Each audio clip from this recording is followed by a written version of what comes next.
प्रिय भक्तों, हम सभी को अच्छे इंसान बनने की सीख मिलती है और हम यही सीखते हैं कि बुरे कर्म से बचें और दूसरों का सम्मान करें। लेकिन कई बार हम यह भूल जाते हैं कि कभी कभी हमारी अच्छाई का गलत फायदा भी उठाया जा सकता है।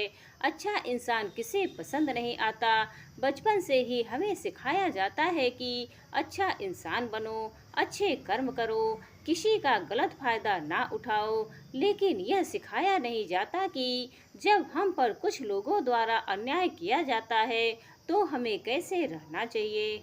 जब हमारा गलत फायदा उठाया जा रहा हो, क्या तब भी अच्छे बने रहना और हमारा आत्मसम्मान खोना सही है। जब एक अच्छे इंसान का हक जबरदस्ती छीना जा रहा हो, क्या तब भी अच्छे बने रहना ठीक है। प्रिय भक्तों, अच्छा होना आजकल एक आदर्श माना जाता है। जैसे कि आपने अपने आसपास के लोगों को यह कहते सुना होगा कि देखो वह इंसान कितना ज़्यादा अच्छा है। लेकिन हम इस बीच यह भूल जाते हैं कि अच्छे होने की भी एक सीमा होना जरूरी है। हमें यह याद रखना चाहिए कि हद से ज़्यादा अच्छा होना भी अच्छा नहीं होता। और अगर हम यह भूल जाएंगे तो यह दुनिया हमें बार बार याद दिलाएगी और साबित करेगी कि हद से ज़्यादा अच्छा होना भी अच्छा नहीं होता। अक्सर आपने यह देखा होगा कि जो जितना अच्छा होता है उसे उतना ही दुख मिलता है। पर ऐसा क्यों? व्यक्ति हमेशा दूसरों की भावनाओं और ज़रूरतों को अपने आप से अधिक महत्वपूर्ण मानता है और इसी कारण वह खुद को एक कठिन स्थिति में पाता है। अक्सर उसे ऐसा महसूस होता है कि आखिर क्यों उसके किए हुए अच्छे कामों को लोग नज़रअंदाज करते हैं और उल्टा उसी का गलत फायदा उठाया जाता है। कभी ज़्यादा काम करवाने से लेकर तो कभी उसे बिना कोई महत्व देकर नज़रअंदाज करने तक किसी के लिए हम अच्छा करते हैं तो वहीं से हमें दुख प्राप्त क्यों होता है। आमतौर पर जब कोई आदमी कभी क्रोध कर दे या दुखी होकर किसी को भला बुरा कह दे तो हम उसे बुरा समझने लगते हैं। ऐसा आपके साथ भी हुआ होगा कि आपने कभी ना कभी तंग होकर किसी को कुछ भला बुरा कह दिया होगा और सिर्फ उसी कारण आप लोगों के नज़रों से बुरे माने जाने लगे। और जैसे कि कर्म और फल का नियम कहता है, बुरे कर्मों का परिणाम बुरा मिलेगा। आज तक आप यही समझते आए हैं कि सिर्फ बुरे कर्मों का फल बुरा होगा। लेकिन आज की इस कहानी के बाद आप यह समझ जाओगे कि अच्छा इंसान के साथ भी बुरा हो सकता है। जब वह हद से ज़्यादा अच्छा बन जाए, उस इंसान को दुख ही मिलेगा, उसका परिणाम भी बुरा ही हो सकता है।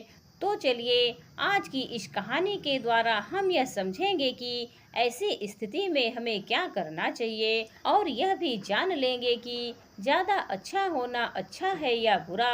तो चलिए कहानी को शुरू करते हैं। बहुत समय पहले की बात है। एक नगर में एक धनी सेठ रहता था जो बहुत दयालु था। इतना बड़ा व्यापार और बहुत सारा धन होने के बावजूद वह एक भोला और दान करने वाला इंसान था। वह हर किसी की मदद करता था। उसके मन में लोगों के प्रति प्यार और दया की भावना थी। वह किसी का भी दुख नहीं देख पाता था। उसके इतने दयालु और भोलेपन की वजह से उसके आसपास के लोग उसकी इसी बात को उसकी कमजोरी समझकर उसका फायदा उठाते थे। कुछ लोग उस सेठ के सामने झूठ मूठ का रोना रोकर उससे पैसे उधार ले जाते थे। सेठ अमीर तो था ही और ऊपर से दयालु भी। जब वह सेठ उन लोगों की दुखी हालत देखता और उनकी परेशानियां सुनता तो उसका मन भर आता। और जब वह लोग उससे कहते हैं कि मुझे थोड़ा धन उधार चाहिए या तुम मेरी मदद करोगे, मैं तुम्हारा यह एहसान कभी नहीं भूलूंगा, तो वह मना नहीं कर पाता। वह सोचकर धन दे देता कि अभी इसका बुरा वक्त चल रहा है, इसको मेरी मदद की जरूरत है, बाद में यह पैसे लौटा देगा। धीरे धीरे वक्त गुजरता गया। लोग उस सेठ के आगे बिना बात का रोना रोते और उसका धन ले जाते और कभी वापस नहीं करते। सेठ भी कभी धन वापस नहीं मांगता था। उसको लगता था कि जब इसका बुरा वक्त गुजर जाएगा तो धन वापस कर देगा। लेकिन कहते हैं ना कि हर सुबह के बाद रात होती है, हर सुख के बाद दुख आता है और दुख के बाद सुख आता है। ठीक उसी तरह उस सेठ के साथ भी हुआ। कुछ सालों बाद उसके पास धन कम होने की वजह से उसके व्यापार में माल भरने के पैसे कम होने लगे और इसकी वजह से उसके दुकान पर अब ग्राहक भी कम होने लगे, क्योंकि जो सामान उन ग्राहकों को चाहिए था वह सामान उस व्यापारी के पास खत्म होने लगा था और उस सामान को लाने के लिए अब उसके पास इतना धन भी नहीं था। धीरे धीरे सेठ का धन समाप्त हो गया। एक समय था जब वह सेठ अपने नगर के अमीर लोगों में आता था, पर आज उसके पास पैसे नहीं थे। ऊपर से ढेर सारा कर्ज उसे बाजार से लेना पड़ा। उसे समझ नहीं आ रहा था कि वह क्या करे। उसने महात्मा बुद्ध के बड़े चर्चे सुने थे। उसे यह पता था कि उसके बहुत मित्रों ने उनके पास जाकर अपने जीवन के लिए सही मार्गदर्शक लिए हैं और वह जो ज्ञान देते हैं वह काफी जिंदगियां सुधार चुका है। उसने निश्चय किया कि अब तथागत गौतम बुद्ध ही उनकी समस्या का हल बताएंगे। यही सोचकर वह अगले दिन गौतम बुद्ध से मिलने निकल पड़ता है। वहां जाकर बुद्ध को प्रणाम करता है। फिर सेठ गौतम बुद्ध से कहता है, मुझे मेरी समस्या का निवारण चाहिए। बुद्ध कहते हैं, पूछो क्या पूछना है। फिर वह उन्हें सारी बातें बताता है कि कैसे वह लोगों की मदद करके अमीर से गरीब हो गया, कैसे उसने बस लोगों की बुरी हालत देखकर अपने व्यापार के पैसे उन्हें मदद करने के लिए दे दिए और आज वह खुद जरूरतमंद हो गया है।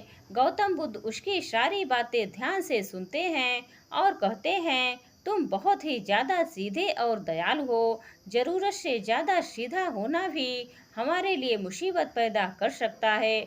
आगे बुद्ध कहते हैं, तुम लोगों की मदद इसलिए करते थे ताकि वह मुसीबत से बाहर निकल सके, लेकिन लोगों ने इसका फायदा उठाया और तुम्हें ठगने का काम करते रहे। उस सेठ ने कहा, आप बिल्कुल सही कह रहे हैं बुद्ध, मेरे दुखों का कारण मेरा ज्यादा सीधा होना, सरल होना और दयावान होना ही लग रहा है, लेकिन मैं अब क्या करूं? मुझे रास्ता बतलाइए। क्या मैं बुरा बन जाऊं, दया निकाल कर फेंक दूं, निर्दयी हो जाऊं? क्या अच्छाई करने की कोई कीमत नहीं? इस दुनिया में क्या मदद करने से या किसी का भला करने से बस यही परिणाम मिलता है?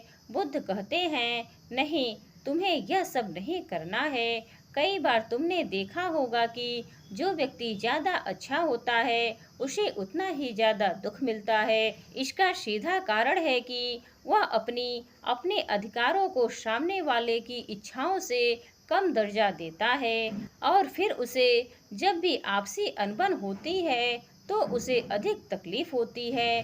लेकिन उसी के विपरीत हमें हमेशा यह भी नहीं सोचना चाहिए कि हमारा अच्छाई और भलाई करना बेकार है या यह बस हमारी कमजोरी है। हमें अच्छाई कभी नहीं छोड़ना चाहिए।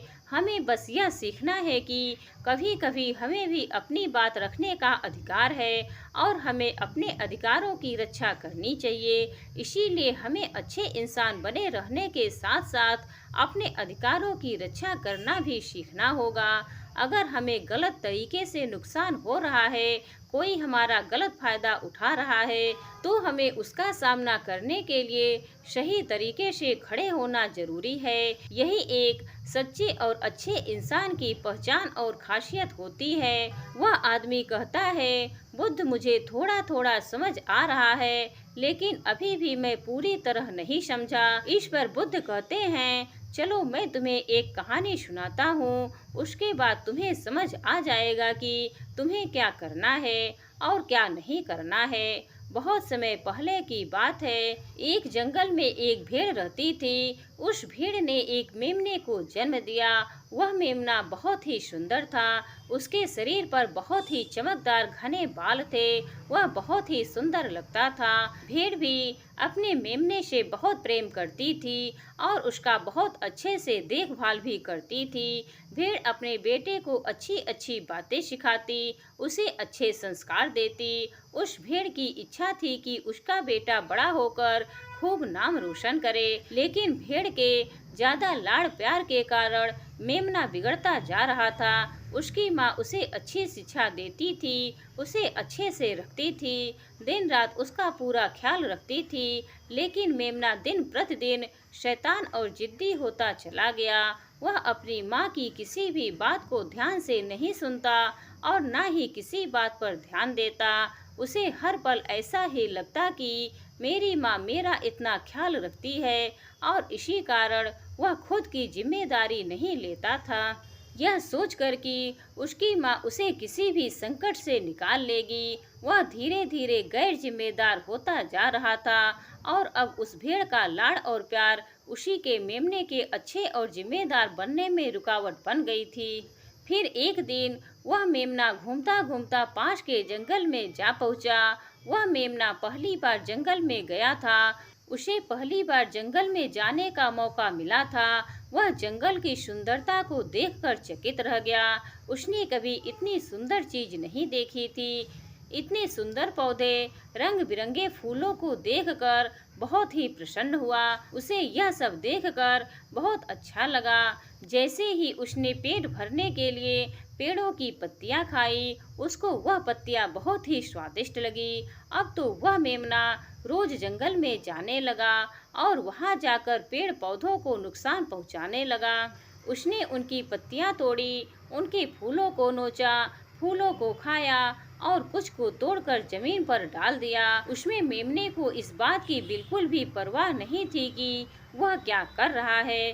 उसको इस बात का पता ही नहीं था कि जंगल में कोई खतरा भी है। वह तो मस्त मौला होकर जंगल में उछल कूद कर रहा था और पौधों को खूब नुकसान पहुंचा रहा था। लेकिन जब उस मेमने की माँ को यानी उस भेड़ को इस बारे में पता चला कि मेमना हर रोज जंगल जाता है, तो वह घबरा गई और मेमने को अपने पास बुलाकर समझाने लगी कि तुम जंगल में मत जाओ, वहाँ पर बहुत सारे जानवर हैं, तुम्हारे ऊपर हमला कर देंगे, तुम्हें खा जाएंगे। लेकिन माँ की बात का उस पर कोई असर नहीं हुआ, बल्कि वह मेमना अपने माता से कहने लगा कि माँ, जो भी मेरे सामने आएगा वह मुझसे जमकर मार खाएगा, फिर वह बहुत पछताएगा।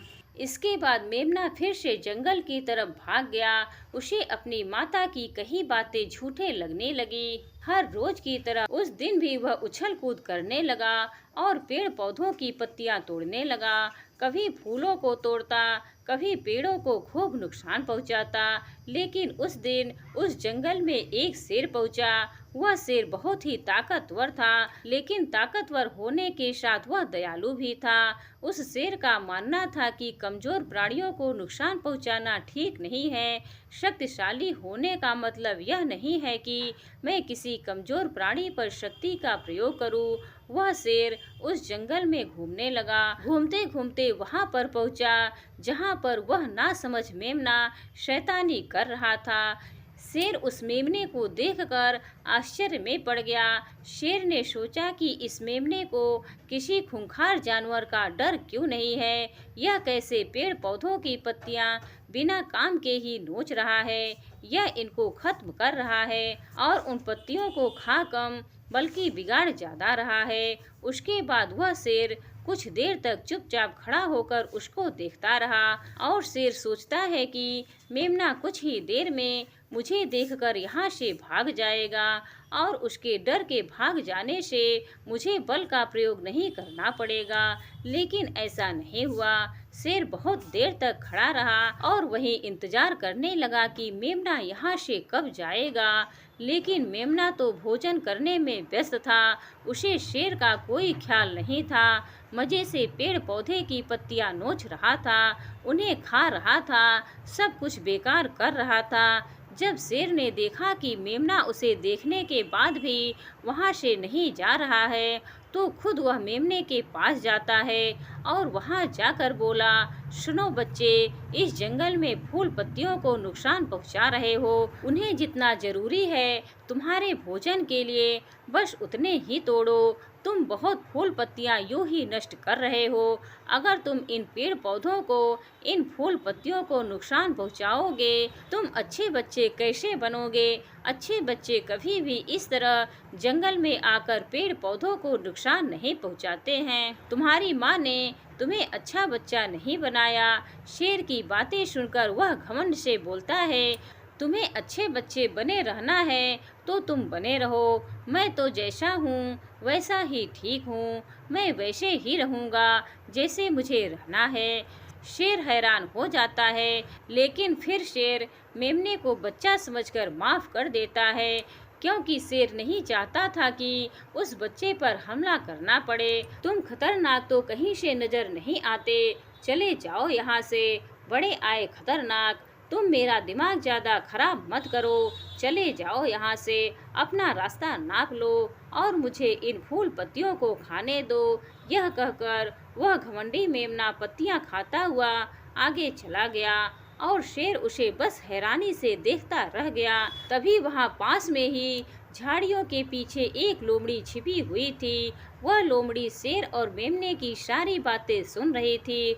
उस लोमड़ी को शेर राजा की इस तरह बेइज्जती बर्दाश्त नहीं हुई, तो वहाँ से झाड़ियों से निकलकर शेर के पास आ पहुंची और शेर के पास आकर बोली, क्षमा कीजिएगा महाराज, आप तो इस जंगल के महाराज हैं, इतने बलशाली हैं। आप चाहें तो इस मेमने को 2 मिनट में मजा चखा सकते हैं और उसे अपना अपमान करने से रोक सकते थे। फिर आपने कुछ भी क्यों नहीं किया?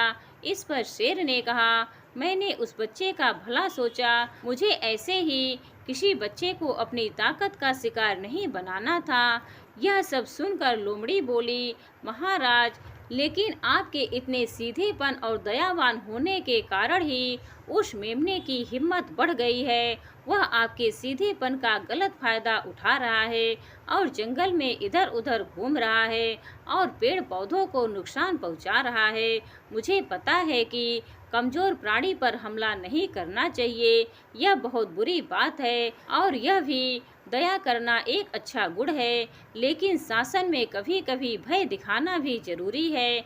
आपकी यह बात सही है कि प्रजा के साथ दयालुता का व्यवहार करना चाहिए, लेकिन इसके साथ साथ यह भी जरूरी है कि उसके मन में राजा के प्रति डर भी हो, ताकि वह इस तरह के अपराध ना करे, कोई मर्यादा ना तोड़े। लोमड़ी की बात सुनकर जंगल का राजा शेर लोमड़ी से कहता है, क्या ऐसा हो सकता है कि मेमने को भय दिखाकर हम उसे काबू में कर सकें, जिससे कि उसमें सुधार आ जाए और उस मेमने को किसी तरह का नुकसान भी ना पहुँचे, जिससे कि वह जंगल के पेड़ पौधों को कोई नुकसान ना पहुँचाए।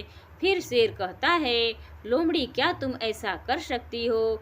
शेर की बात सुनकर लोमड़ी कहती है, जी हाँ महाराज, बिल्कुल मैं ऐसा कर सकती हूँ कि वह डर भी जाए, सुधर भी जाए और उसे कोई नुकसान भी ना हो। उसे इतना डरा दूंगी कि वह जंगल में कभी दोबारा घुसने की हिम्मत नहीं करेगा।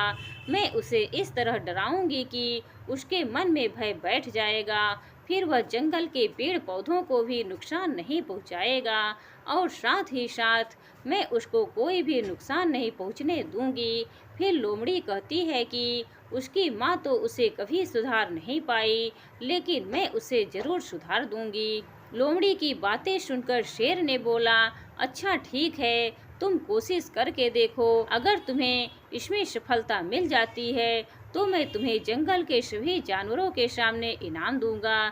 शेर की बातें सुनकर लोमड़ी बहुत खुश हुई। वह तुरंत मेमने के पास गई और उस पर गरज पड़ी। इससे पहले कि वह मेमना वहां से भाग पाता, उससे पहले ही लोमड़ी ने मेमने को जमीन पर पटक दिया और उसे अपने मजबूत पंजों से दबोच लिया। मेमने को दबोचने के बाद लोमड़ी मेमने से बोली कि बोल, तुझे मार दिया जाए या छोड़ दिया जाए। तुमने इस जंगल के पेड़ पौधे, यहाँ के फूल और कमजोर प्राणियों के साथ भी तो यही किया है। मेरे ख्याल में मार ही देना चाहिए। लोमड़ी की बातें सुनकर मेमना डर के मारे थर थर कांपने लगा। फिर वह लोमड़ी से बोलने लगा, मुझे माफ कर दो, मुझे छोड़ दो, मुझे यहाँ से जाने दो। मैं कभी भी जंगल की तरफ नहीं आऊँगा, ना ही कभी पेड़ पौधों को कोई नुकसान पहुँचाऊँगा, और अब मैं कभी कोई गलती नहीं करूँगा। तब लोमड़ी ने मेमने की पकड़ ढीली की। जैसे ही मेमने की पकड़ ढीली हुई, वह जोर जोर से भागने लगा। वह गिरता उठता भागता हुआ अपनी माँ के पास जा पहुँचा। उधर लोमड़ी शेर के पास गई और सर झुका कर बोली, देखो महाराज, ताकत के साथ दिमाग का प्रयोग करना भी बहुत जरूरी होता है। तभी लोग हमारा सम्मान करते हैं, तभी हमारी अच्छाई का गलत फायदा नहीं उठाया जाएगा। लोमड़ी की बात सुनकर शेर लोमड़ी की योग्यता से प्रभावित हुआ। उसने लोमड़ी को सारे जानवरों के सामने इनाम दिया। उधर वह मेमना घबराए हुए अपनी माँ के पास पहुँचा और अपनी माँ से आकर लिपट गया और माँ से क्षमा मांगने लगा। माँ, मुझे क्षमा कर दो, मैंने आपकी बात कभी नहीं मानी। आप मुझे हमेशा सही कहती थी कि जंगल में बहुत खतरनाक जानवर रहते हैं। आज के बाद मैं कभी भी उस जंगल में नहीं जाऊंगा। फिर बुद्ध उस व्यापारी को कहते हैं, देखो बेटा, इतने अच्छे मत बनो कि लोग तुम्हें खा जाएं, और ना ही इतने कड़वे बनो कि लोग तुम्हें खाएं ही नहीं। जरूरत से ज्यादा अच्छा बनना इंसान को दुख देगा। लोग उसका सम्मान नहीं करेंगे, बल्कि उसे पागल समझेंगे। गौतम बुद्ध सेठ से कहते हैं, अगर शेर भी अच्छा बनने का दिखावा करेगा या फिर अच्छा बनकर रहेगा, तो लोग उससे डरने की बजाय उसे पागल समझेंगे। सेठ को समझाते हुए बुद्ध बोले, अगर हम ज्यादा अच्छे बनकर पेश आते हैं तो लोग हमारी अच्छाई का फायदा उठाने लगते हैं। तुम लोगों के लिए भले उनकी मदद करते हो, वही लोग भोले बनकर तुम्हें ठगने की कोशिश करेंगे। तुम्हें लोगों की मदद करना छोड़ना नहीं, बल्कि समस्या सुनकर उसे धन देने की बजाय उन्हें समाधान देने की कोशिश करो। अगर धन की आवश्यकता पड़े तो थोड़ा बहुत धन दे सकते हो, लेकिन हर समस्या का समाधान धन से करने की वजह निवारण से करो। इससे वही लोग तुम्हारे पास समस्या लेकर आएंगे जिनको हकीकत में दिक्कत है। पैसे ठगने वालों से तुम्हें मुक्ति मिल जाएगी। सेठ बुद्ध को प्रणाम करता है और धन्यवाद कहकर वहां से चला जाता है। फिर वह वैसा ही करता है जैसा गौतम बुद्ध बताते हैं, और कुछ ही सालों में वह पहले जैसा धनवान बन जाता है। तो प्रिय भक्तों, उम्मीद है आज की यह कहानी आप सभी को पसंद आई होगी। हर हर महादेव।